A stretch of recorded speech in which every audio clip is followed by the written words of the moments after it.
Good evening, ladies and gentlemen, and welcome to another episode of UMass Sports Weekly. I'm your host, Casey Johnson. Special show for you tonight. We're going to start it off with UMass basketball, number 21 in the country. First time ranked since 1998. We're all very excited about that around here.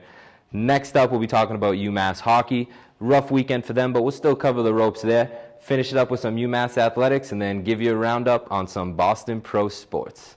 This is UMass Sports Weekly. Sports Weekly.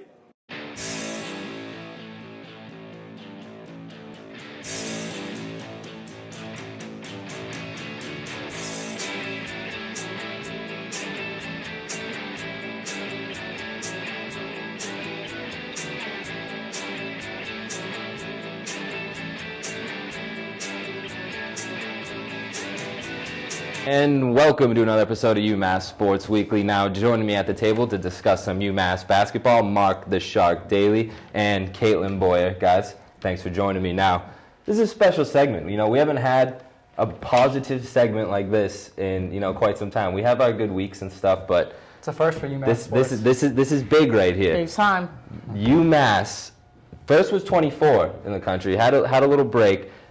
In the most recent poll, number 21 in the country. As I said, first time since 1998 they've been ranked. Very excited about around here. Mark, what's this going on with this team that getting them to 21 in the country?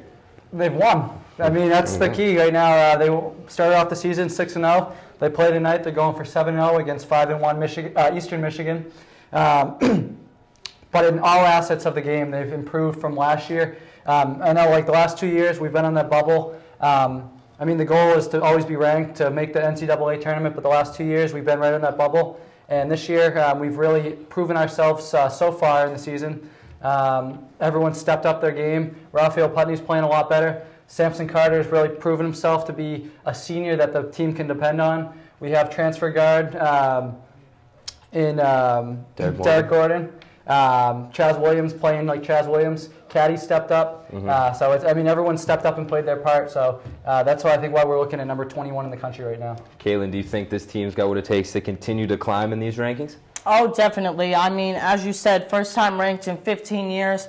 I mean, UMass is on fire right now. As Mark said, they're playing tonight, tipping off about right now against Eastern Michigan. And as we kind of spoke about in the past, this is really a team effort. In the past, it's kind of been a lot of dependency on Chaz alone and Putney, but this is a whole group effort. I mean, Caddy Lane alone is on fire.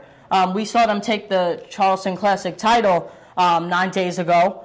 They beat Clemson, and Caddy again had a double-double that day. He had 20 points and 12 rebounds. I mean, this kid is on fire. I mean, I love watching Caddy. He's a great player. And then, to add on top of that, you got Chaz leading everybody. So, I mean, it's looking pretty good right now for UMass. Yeah, with the way they've been playing, undefeated, being ranked, and the way Caddy's been playing, the numbers he's putting up, I'm going to go ahead and say it. They keep playing like this. He is an absolute NBA draft prospect without question. He's playing one of the best big men in the country right now. And like you said, Caitlin, has been fun to watch. You did mention the Charleston Classic. As we know, college basketball likes to kick off. There's the EA kickoff in Maui. And, there's different tournaments, mini tournaments that start off the year. UMass was involved in Charleston Classic, which they won. They are still undefeated, 6-0 going into tonight's game. Mark, what did you see from this team in that Charleston Classic? Well, we saw a lot of positive things, as we talked about earlier, the way some of the individual players have played. But I really like the fact that they've, going back to what Caddy did, in each of the 6 games, so included in those 3 games in the Classic, they've had 40-plus rebounds in each game. In the championship game alone against Clemson, they had 19 points off of offensive rebounds. So it's really, that's something they've lacked the last couple of years, is the ability to be in the paint, get the ball, score in the paint, and when they miss a shot, to get back up and put the ball in the hoop. I mean, as the game came down to the end in the Clemson game, we saw a lot of those second chance rebounds that the team was getting up. They put it back in the hoop, and that was really the difference, especially going when they played New Mexico in the second round. That was kind of a blowout. But if you look at what they did against Nebraska, only winning by 6 points, and then had another close game against Clemson. It's those little things that make the big difference, and I think the fact that they can do that just shows it's pretty impressive. Yeah, and Caitlin, like he was saying, they won this classic, and there's a lot of these classics that go on throughout the country. They didn't face any lackadaisical teams to win this championship. As a matter of fact, like you said, they put a spanking on New Mexico. New Mexico was 19 in the country at that time, and they just looked terrible against UMass. Couldn't handle the full court press. None of it. I mean, it's just been impressive, especially in that classic, to see the teams that they were handling, not just beating. Exactly. Now, tonight, like you said, probably just tipped off. We'll be giving you some updates on that as the game goes on. They're taking on Eastern Michigan at Eastern Michigan. Now, I don't want to get too comfortable here. I know we're only 6 games into the season, but they should walk through this team. Am I wrong? I hope so. I mean, they come in. They are 5-1, so they have. Their only loss came to Kentucky of all teams, so a good quality team. Mm-hmm. But I just don't think you can match even just the tandem that they have between Derek Gordon and Chaz Williams. Those two guards, when they work together, they can't be stopped. They just have a presence out in the court that is second to none, and one of the best right now, one of the best 2-guard combination in the nation. And if they come out and play like they have the last 6 games and work together, I don't see them having a problem today, and I don't see them having a problem going forward. Yeah, Trey Davis has not been a slug either within those guards. It's just been a really deep team. But one of the names we have been mentioning quite a bit here is Caddy. Caddy has been a fun guy to watch. Caitlin, what do you think you'll see from him tonight against a team like Eastern Michigan and continuing as the year goes on? I think one of the biggest things with Caddy is that he really maximizes the team's offensive rebounds. I mean, rebounds in general. But especially on the offense, he's in there and he's getting all those rebounds and really maximizing the team's opportunity to score again, 2-3 times. So I think that's something really big with Caddy, is that he's pretty much in there and he's helping his team out. Mm-hmm. So that's something that we see from Caddy a lot. I know in the pregame just now, Derek Kellogg was saying that this team really has the same athleticism as them, and they just need to go there and play basketball the way they know how. He also was saying that Eastern Michigan is a team that plays zone defense, and they haven't seen that much this year, but he says they just have to attack and be confident, and they should be good. And I think that goes back to this whole, theme we're seeing, brotherhood and, the UMass basketball. I mean, they want this, and that, I keep saying this, but I love seeing it. I mean, obviously when you're on a team, you got to mesh with your players, and I mean, UMass is one of those teams you just see. They're ready to go. This is their time to shine. They're tired of people thinking that they're just another team, So I think things are looking good. But then again, we see a lot of tougher components coming. But I think one of the other things that we have to look at, and this is looking a little bit farther, but they're playing a lot of these A-10 teams at home. So they have the advantage. And the way the student section is looking, what more could you ask for? I mean, one of the teams that we're going to be seeing them play at home is VCU. So I think that brings them a big advantage. I think it's going to be in February, so we're talking a while, away here. But I think that's a big advantage, going into conference play, looking ahead a little bit. Absolutely. It has been said that the Mullen Center is one of the hardest arenas to play in the country. That was said by me. Now, Saturday, taking on BYU. Always been, a very common team in the national, picture. People see it. They're common in the tournament. What's this BYU team look like this year compared to UMass? Well, I think it's compared to UMass, but it's going to be a very evenly matched game this upcoming Saturday. You look at what they've done the last couple of years. Last year they went to the NIT tournament. A year before that, they went to the second round of the NCAA tournament. The year before that, they had the best player in the country, Jimmer Fredette, and went to the Sweet 16. So I think it's going to be a balanced game. I don't think UMass is definitely not going to look at them lightly. They're going to be studying film, studying what they've done in the past. They know it's going to be a hard physical game.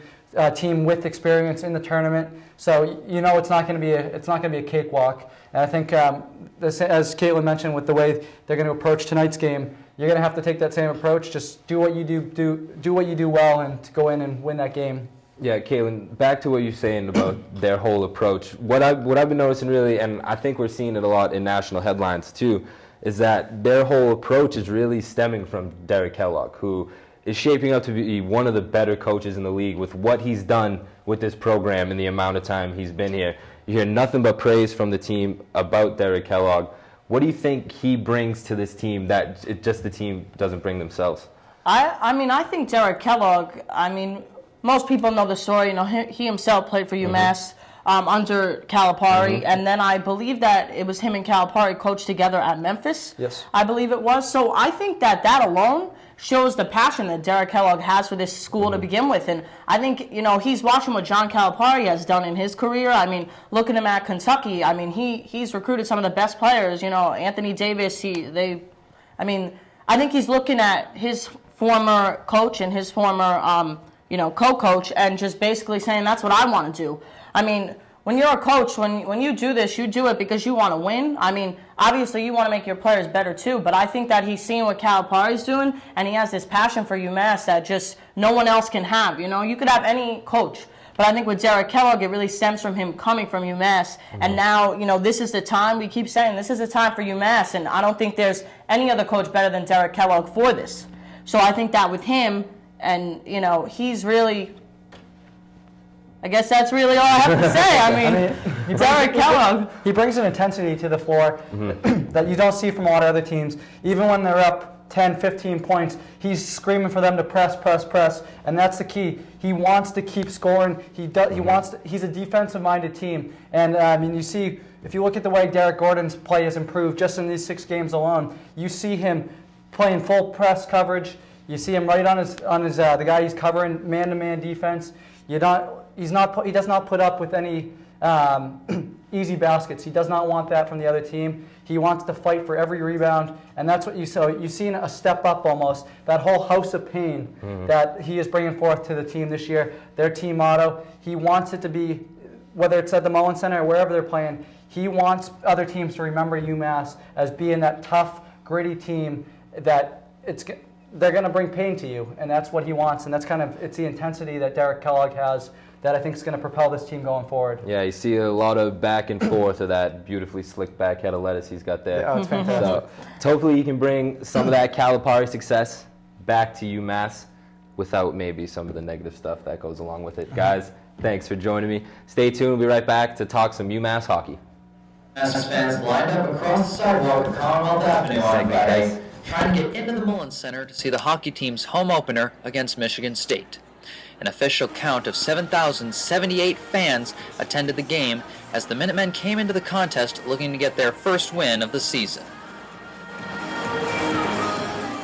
West Springfield native Don Felix has been a UMass fan since 1990 and has season tickets for both hockey and basketball. I think it's great. I mean, we couldn't believe the line coming in tonight. The number of students out there, and it's my hope that they fill the place every time because these kids work hard. They deserve the support. Meanwhile, UMass freshman Nick Bailey was attending his first game at the Mullen Center. The fans are great. The fans are going crazy. Everyone's just into the game, and the hockey players themselves are doing great out there. Great team. Mechanical engineering professor and 20-year hockey fan Ian Gross said the experience at Mullins varies depending on the turnout. It gets better when it's fuller, and so it's a great venue when it's full. But it's a little, when it's half empty, it's a little, not quite as loud as it could be as a college hockey rink should be. UMass superfan Joshua Brown said he enjoys coming to the Mullen Center, but does not like the policy that forbids wearing masks to the stadium. Because you just can't let stuff from 9/11 to the Boston Marathon bombings change the way kids can have fun and all. Because especially at Halloween, because a lot of Halloween costumes come with masks. So and if they're listening to this or watching this, it really be better if you get rid of the no mask policy, because it's better to wear at the games than to walk around on campus with a mask on. Welcome back to UMass Sports Weekly. Now joining me at the table to discuss UMass hockey, Natalie Sobleski and Demi Foley. Ladies, welcome to the table. Hello, Casey. We're really switching up our. Well, first, actually, let me give you an in-game update right before I start. UMass up 15-13 on Eastern Michigan, getting into the first quarter. Be sure to give you some more updates as the show continues. Now, getting into UMass hockey, really switching from positive to negative. Rough weekend for the boys on ice. 2 straight losses to Vermont, 3-2, 2-0, and then got their butts handed to them by Quinnipiac, 6-1.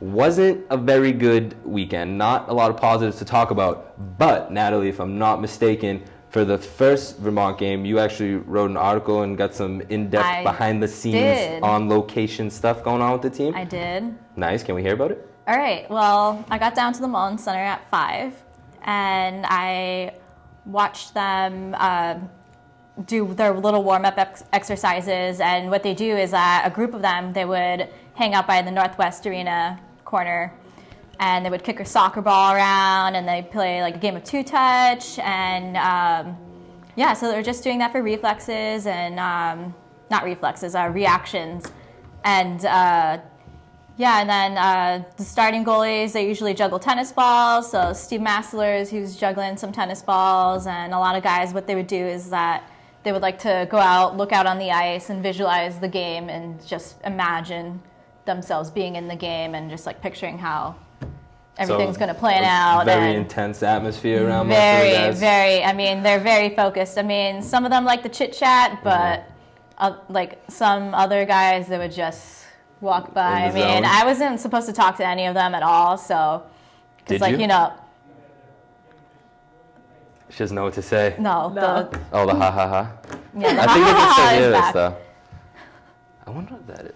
So anyways, I wasn't telling any jokes. People still want to laugh. So did you get to talk to any of the players? Well, a couple of them were just like in passing. They were just like, "Hello, how are you?" And I was just like, Gentlemen. "Yeah, hi, I'm fine." Yeah, they're just being cordial, but I didn't want to have like a full-blown conversation. But that's all right. Well, I mean, they're struggling at hockey, but at least they're gentlemen. You know, they could have been mean. They're very polite guys. Bunch of good guys out there. Yeah. Demi, we know you're a big fan of this team. What have you been seeing that is causing this kind of slump they're in?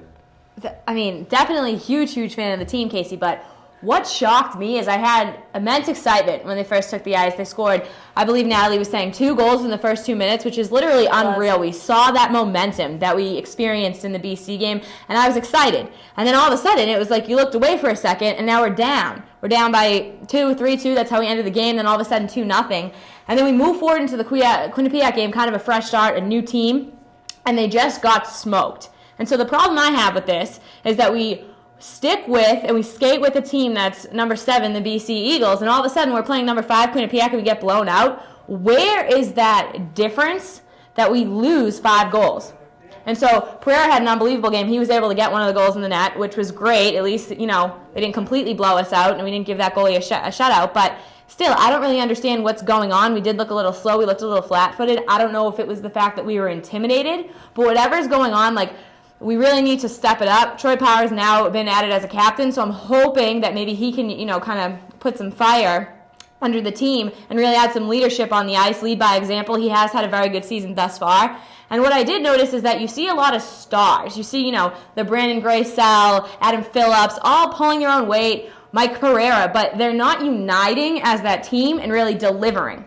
And so that was what I noticed the most. We're all playing our own single game, or they're playing their own single game, as opposed to, really setting up plays and finishing once we get in the offensive zone. Yeah, I think what you were saying with as far as playing with the Eagles and then just getting smoked by Quinnipiac, I feel like that's a problem we've talked about on here this year and in years past, that we see them keep up with teams like BC and some of the top teams, and then they just completely change that style of play into their next game and pretty much lose what they are as a team. Like you said, you got certain guys trying to stand out and do certain things, and I mean, as we've seen a lot, it has not worked out for them. Now, Natalie, what do you see with this team going forward off these games? Well, with the Vermont game, I mean, we were good. I mean, 2 goals with barely 2 minutes into the game. I mean, that was shocking. I was taking pictures, and all of a sudden it was I just hear the goal horns go off one after the other. I'm like, what's going on? This is awesome. And then we just kind of got satisfied with those 2. Yeah, but then all of a sudden we just had that 3-2 loss. But that first Vermont game, I mean, there were a lot of penalties going on in that game and a lot of action. There were so many fights.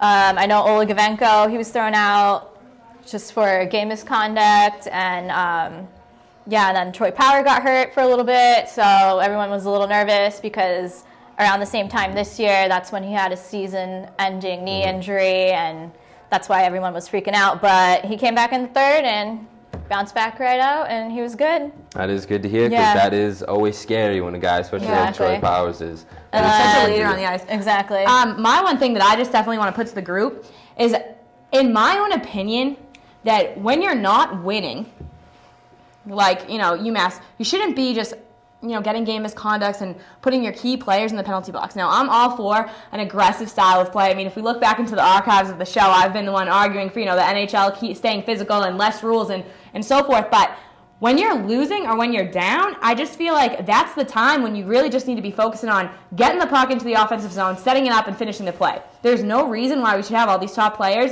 going into the penalty box and then giving Vermont, that extra skater on the ice. And I just thought that was a huge problem in the Vermont game, especially because we really should have not only beat Vermont, but I don't want to say blown them out or anything like that and disrespect the team, but blown them out, essentially. Like, they're not even ranked right now. We just came off of a great weekend, the prior weekend before, of some great play that we saw from the whole entire team. And we really just shouldn't have been messing around starting fights. Game misconduct, it wasn't even, a little bit in the corner. It was a full-blown, when you get a misconduct, it takes a lot to get that called on you. And that I just thought was ridiculous. Yeah, and that's not, I love UMass hockey. I'm not trying to rip on them too hard, but that's not the type of hockey that you see in Hockey East, or that is going to get you wins in Hockey East. There were just so many fights. And then going back to injuries, Steven Masslers was back in between the goals, so that was good. That was always good. Nice seeing him out there. He played pretty well. I mean, despite of what happened, but after coming back from his injury,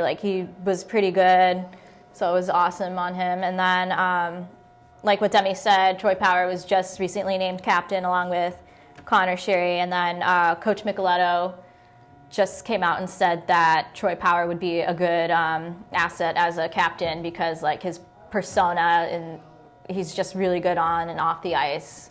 Well, it's good to know he's not injured, at least after that scare the other day, right after something like that. That would be pretty terrible. Demi, what do you see with this team looking forward?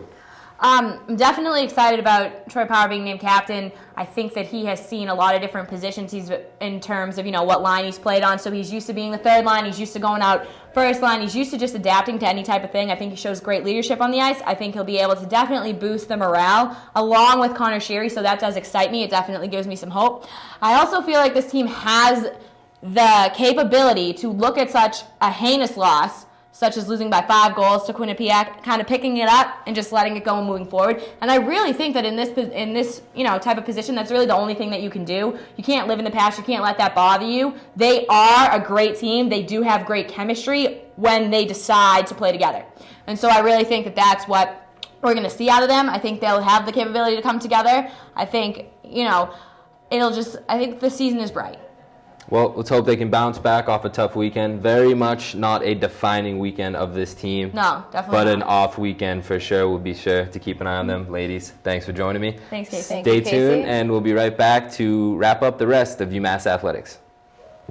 Welcome back to UMass Sports Weekly. Now joining me at the table to discuss UMass Athletics, JMS, Jesse Mayfield Sheehan, and our contender for this week, stepping into the ring, Mark Jean-Louis. I give you credit. No one's made it out yet. It's been a scary place. We'll see how you do. Now, we're going to start it off with a record very similar to JMS's opponents. That was a good one. UMass finished the season, UMass football, finished the season at a strong 1-11, not last place in the MAC, second to last place. Mark was very happy to inform me that Miami of Ohio didn't win one game, so we'll take that one to the bank. But, James, I heard you had some good news about the team, if I'm not mistaken. There was some slight good news to take away from the season. The UMass football team was able to avoid probation based on their attendance, as teams in the football bowl subdivision do have to have an average of attendance of 15,000 or higher over a 2-year rolling period.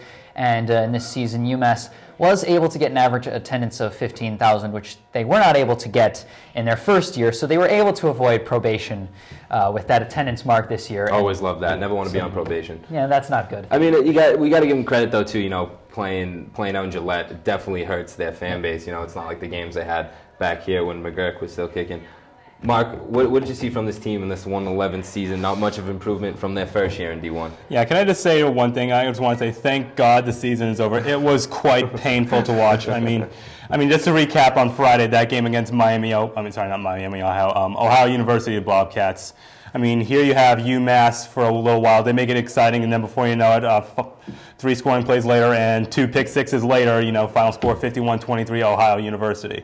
And, it was a really painful game just to sit there and see. I mean, you have A.J. Doyle, he went, 4-12, 109 yards, 2 picks, and then you have Mike Wings, and he goes in there. We went 2-6, and he also throws a pick six himself. So, just this season, offensively for the UMass football team, it's not good. It's just not good. I mean, they actually scored less points this season than they did last season. Last season they scored 152, and this season they scored 140.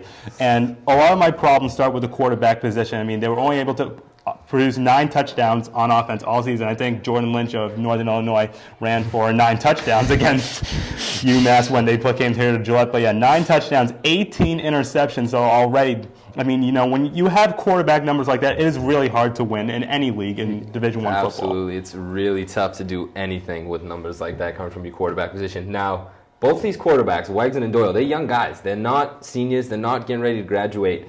Do you think UMass has got to go out for next year and do something about this quarterback position, or do you think we keep rolling with these 2 guys and try to shape one of them into a starter? Well, I think Casey, without a doubt, they got to try and find somebody that they can try and shape into a quarterback if possible. The only question is, can you, recruit talent good enough given the performances that they've had?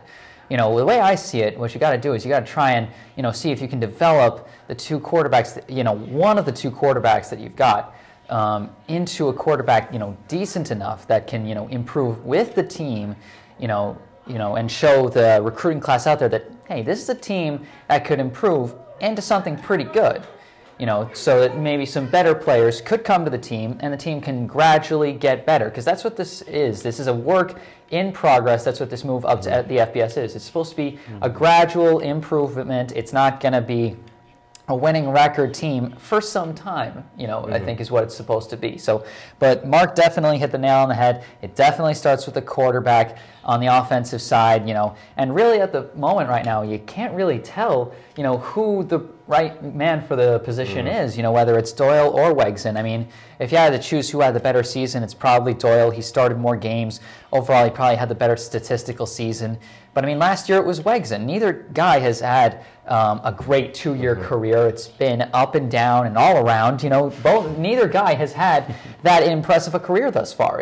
And with all the inconsistency they've had at that position, it really doesn't have a good outlook for the offense. The offense hasn't really gone anywhere over the first 2 years, whereas the defense has actually made some improvements, which is, kind of overshadowed by the fact that the offense isn't able to back it up. I've been talking about this all season. We have game after game where the defense, comes in early on, they show some promise, and then the offense just doesn't back them up, and they get smoked. And so without, finding somebody solid at quarterback, just doesn't help. And at the running back position as well, to have someone to back them up. They haven't been able to find somebody solid.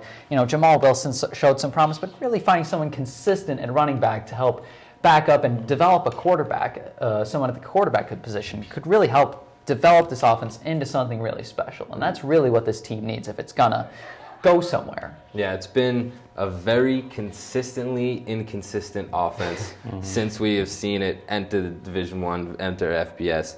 And, it's been tough. We had some higher hopes, I think, especially for this year. But it really does come down to our offense. Like you said, we talked about the D a lot this year, and we did see some big jumps for them. A couple first-half games where they were holding great teams to 7 points. So, there was improvements. There was improvements. The record doesn't show it, but there was improvements. Now, Mark, last year, after their first year in FBS and in a 1-11 season, they immediately discussed dropping back down into 1AA out of FBS after one season. Now, they gave it a chance to see some improvement. You get the same outcome with 1-11, not a lot of great stuff. Do you think this school will again discuss the possibility of leaving Division I? You mean at this point, we're now in year 2 of this process here, and I don't think that they're going to discuss possibly moving down to Division I AA again. Because right now, again, I said, this is our second year in the process, so, we already have our foot into the door here. it'd be just best to go on with what we have and absolutely try to make this a winning football program for our fans and our alumni to enjoy. And with us going back to McGurk Stadium, I think with the right recruiting system, we'll be able to do that. Yep, absolutely. I mean, it is tough right now that Gillette is really their only big recruiting tool right now, but it's also one of the things that's hurting them is that they're playing across the state. So we'll cut them some slack. It's early knowing we're all alumni and older. Hopefully, we're coming back to a beautiful McGurk Stadium, hanging out, watching a top-ranked team. But that's just stuff I'm hoping for. Yeah, we'll see about that. Yeah. Well, moving on to women's basketball. Tough Thanksgiving break for the ladies. Did you guys have a good Thanksgiving break? It was a pretty good break. break. With a good turkey stuffer day, yeah. Yeah, there you go. I had a good one. Ladies of the UMass basketball team, not as much. 0-3 over the break. Jesse, what happened just during this stretch? Well, they played 3 games against Holy Cross, Maine, and William and Mary, and 3 very tough losses. Against Holy Cross and Maine, games were not even close. Lost by a combined margin of 52 points over those 2 games. William and Mary was a little closer. They lost this game in overtime, and really the game against William and Mary was one they really could have won. I mean, this game was different from ones we've really seen in the women's basketball team so far this season. This one against William and Mary, they actually jumped out to a lead early on in this game, which is really sort of the reverse of what we've seen from the Minutewomen so far this season, whereas usually the other team jumps out to a big early lead.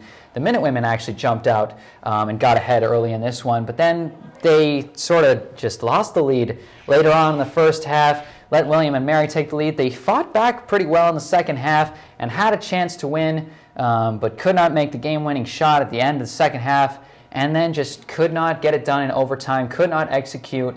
So many turnovers and missed shots in overtime, and ultimately gave it up to William and Mary for a tough overtime loss.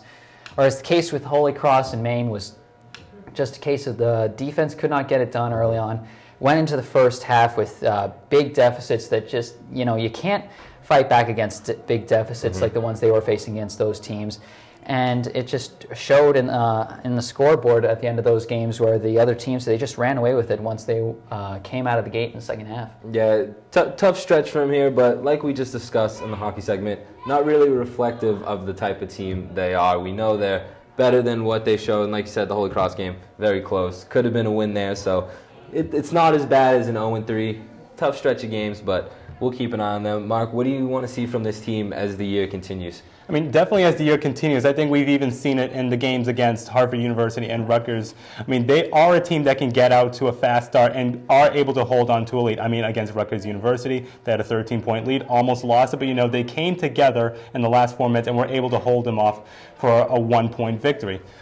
I mean, right now what we see, UMass is not an offensive basketball team as we know it right now, but their defense is something that really struggles. I mean, what you see over and over again is UMass, they score a basket, and then the other team, they just inbound the ball, just pass it down the length of the court, and then before you know it, easy bucket right there for them. And then going on from there, I mean, they just keep, the other team just has a lot of open shots that UMass has a lot of trouble defending, and so I want to see the UMass, especially on the defensive end, be able to shut down their opponents and give their offense a chance to hold on to a lead and carry that throughout the rest of the game. So maybe not the top 25 year we're seeing out of the men's basketball team. Maybe not the equivalent. I think that's a little bit too high of an expectation. A little bit too much. Just a little bit too much. All right. That would be nice. Maybe I'm just getting greedy. We've been ranked for, I don't know, a few days for the first time in, 10 years? Something like that, 13 years. 1986. Yeah, so I'm just getting gready. I'm sorry, guys. All right, yeah, well, all right. we'll keep an eye on these teams.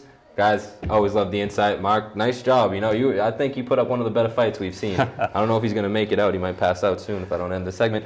We'll be right back to finish up with a wrap-up of Boston Pro Sports. And welcome back to UMass Sports Weekly. Now joining me at the table to discuss some Boston sports, Crispy Chris Potomatis and Adamo Pulzone. Guys, thanks for joining. Now, this could be a long segment. We like to be focusing on our UMass stuff, but we'll touch some bases here on each of the teams that you see located behind you. And to start it off, most topical right now would be the Patriots. And the Patriots are an extremely funny team that likes being laughed at a lot. But that's not because of Bill Belichick, because he's a very serious coach. He's one of the best coaches in the league. And because of that, the Pats are in the AFC playoff picture just like pretty much every other year. Other team clearly in that picture, Denver. Kansas City-ish, but I mean, they're in the division right behind Denver, so it's kind of tough. You know, some other teams going on. Chris, I'll start with you. What are you seeing formulating in this AFC playoff picture? I think the teams that are currently in the playoffs as of right now will be in the playoffs come after Week 17. You have Denver, I think, look at the 1 seed. The Pats, I think, look at the 2 seed. That I see it breaking down like it is right now with Indianapolis, Cincinnati, Kansas City, and Baltimore. And to be honest, I think right now it's just 2 teams fighting for a spot in the Super Bowl, and that's Denver and New England. And to be honest, I like New England in that scenario. For one, when you look at the Pats have won 4 straight and 5 out of 6 against Denver. And those point totals in those games, 34, 31, 45, 41, 17, and 41. So they score at will against Denver. Mm-hmm. And we know Peyton's track record in the playoffs. Usually, more times than not, he comes up short. And especially in the cold in Denver, we've seen him struggle playing in the cold as well. And Brady thrives in that.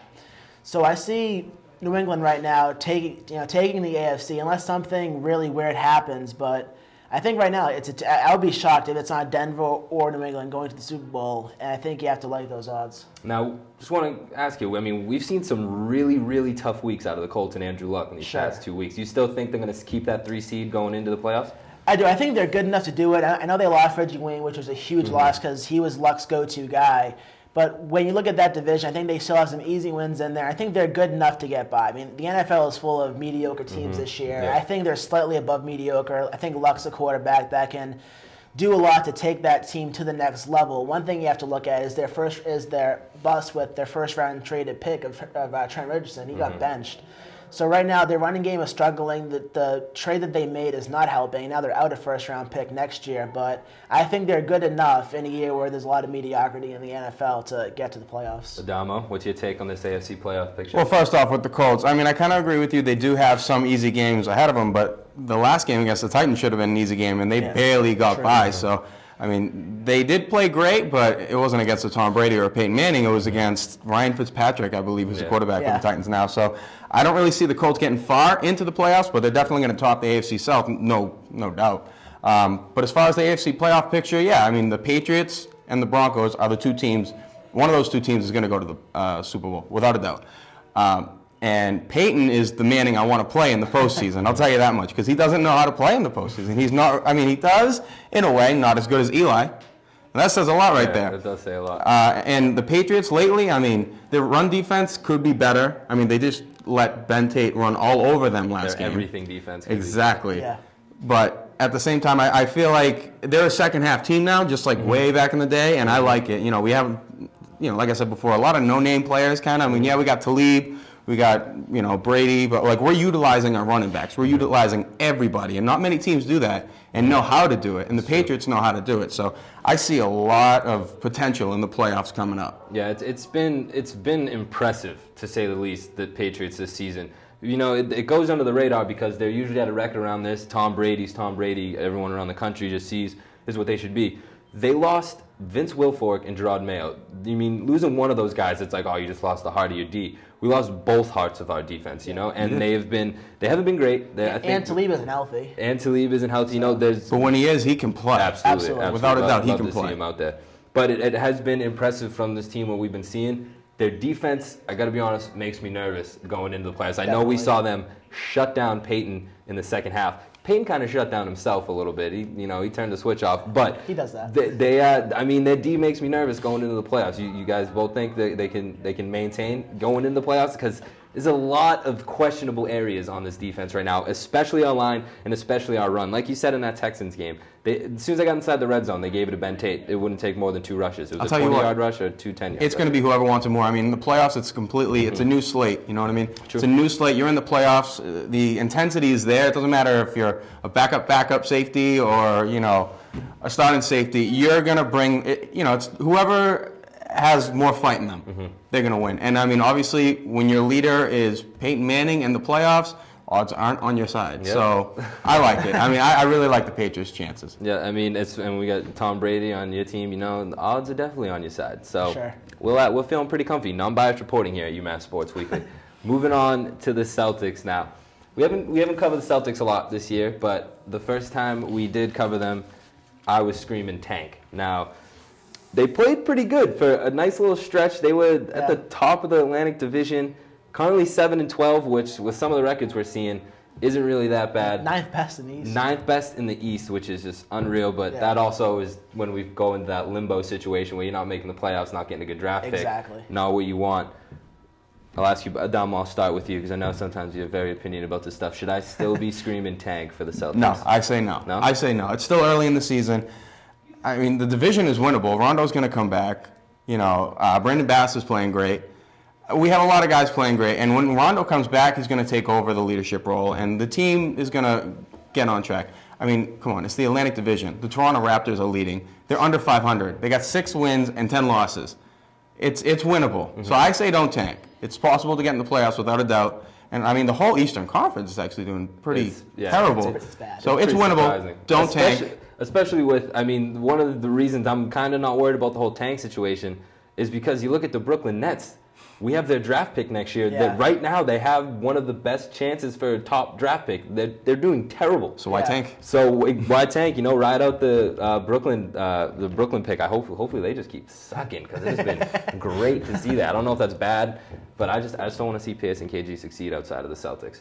What do you think about the Celtics team, Chris? I'm pro-tank, personally. Pro-tank? Okay, I'll stay with that. I saw, in the 2000s, they did the same thing every year. They would get the 7 or 8 seed, lose in the first round, get the 18th pick in the draft, and get a bunch of players who were okay but not game changers.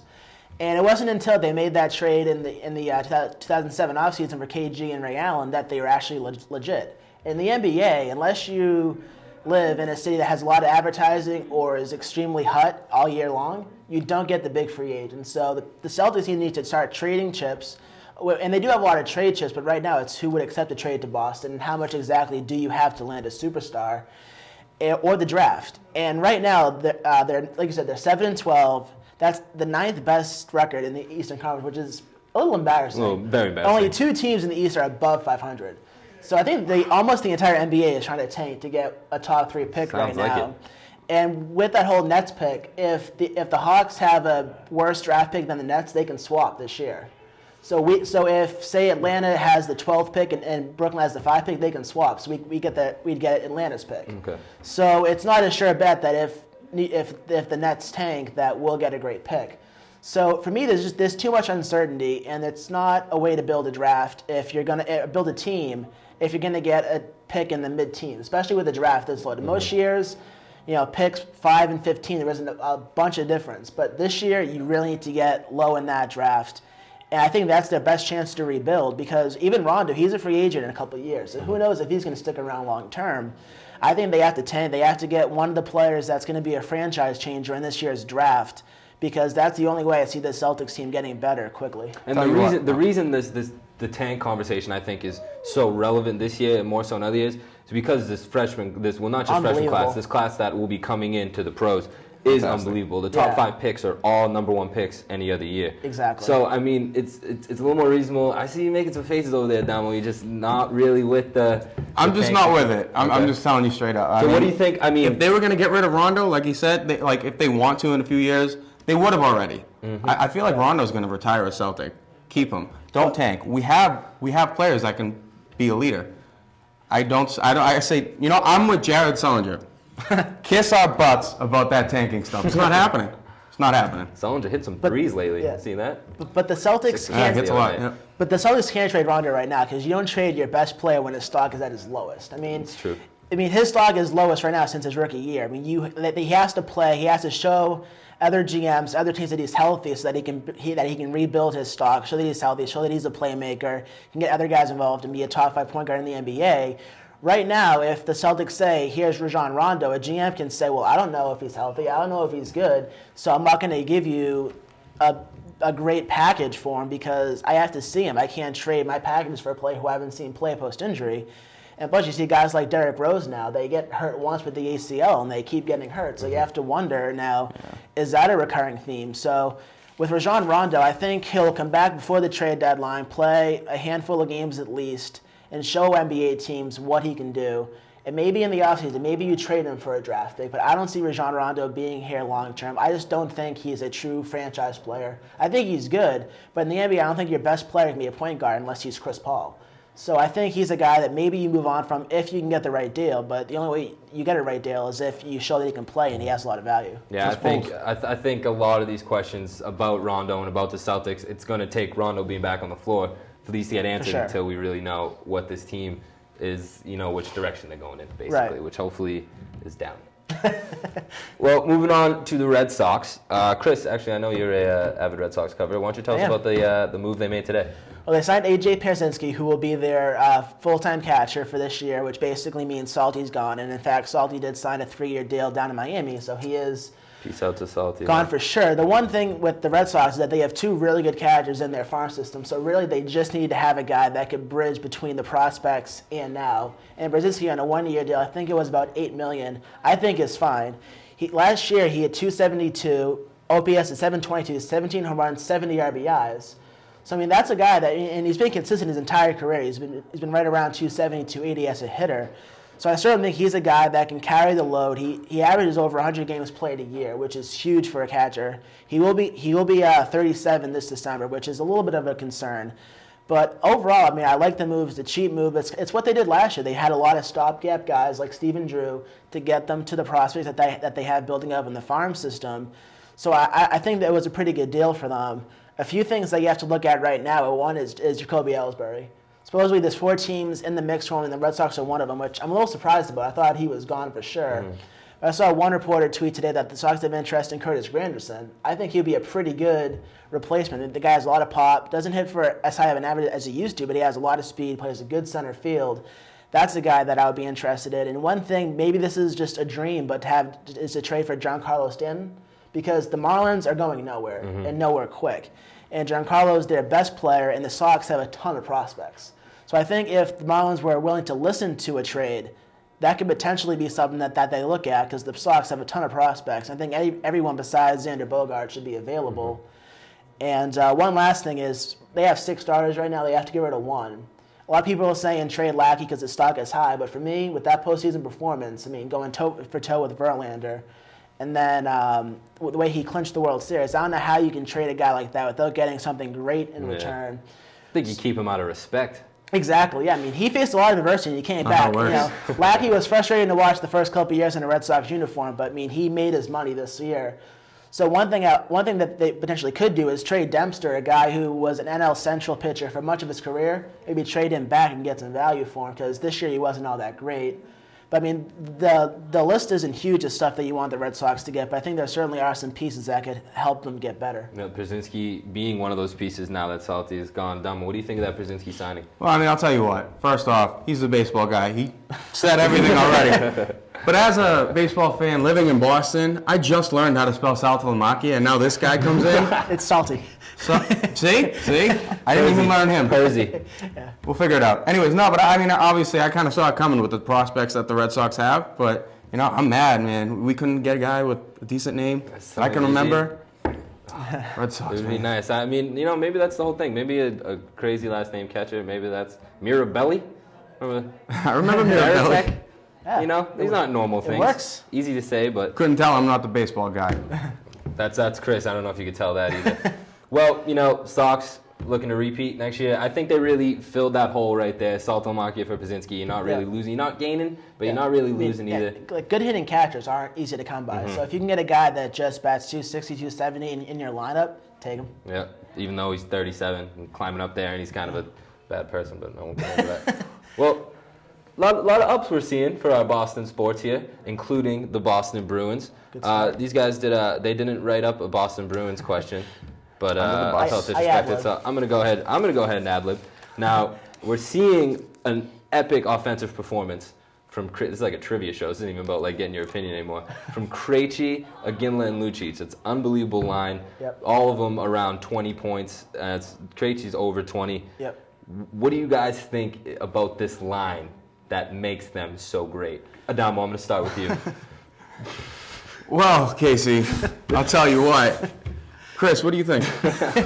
I think the line's great. I think the Bruins have 2 great lines. We've seen in the previous years that Bergeron line is the one that carries the Bruins, but this year it's the Krejci line that's carrying all the offense right now. I think Bergeron had a drought where he had no goals in like 5 or 6 straight games. But this line, right, really is unbelievable. Iginla's getting it done. Lucic leads the team in goals, and Krejci is just dishing out assists like, they're cheap. It's insane. And they're also tough. I mean, Lucic is hitting guys a lot this year. I mean, he's going into the corners, laying guys out. Iginla is also very tough. So you have Iginla and Lucic, beating guys up, and that leaves Krejci open in the slot to make moves. And let's not forget about the D-man too. Torrey Krug, I think, is tied for the league in goals scored by defensemen, and that's unbelievable. He's gifted offensively. But overall, I mean, I think this team is just really good. They're solid as usual, and at the end of the year, I think they'll be one of the top seeds in the East, one of the top seeds in the division, and we'll be looking at another good playoff run. I gotta save myself real quick. It's ready to fire. Gotta save myself real quick. If you go on the UMass website and you search UMass Sports Weekly on the UVC TV website, NFL analyst, not hockey analyst. Throwing that out there. Well, we don't have any hockey analysts, and I'm working on that. Chris, you did very good there. I'm honestly surprised. I'm pleasantly surprised. Adamo, we'll leave it at that. I think we'll wrap it up there. I think we're good. Oh yeah, great. Good segment, guys. Thank you at home for joining. As always, follow us on Twitter and Instagram at Sports Weekly. Check us out on Facebook, UMass Sports Weekly. There you can catch our episodes and segments. Maybe you can catch one about Adamo talking about the NFL. Until next week. Actually, no, we don't got a show next week, huh? This is it for the semester? This is it for the semester. This is it for the semester. Everybody have a very pleasant Christmas, a happy Hanukkah, a great Kwanzaa, and we will see you next semester.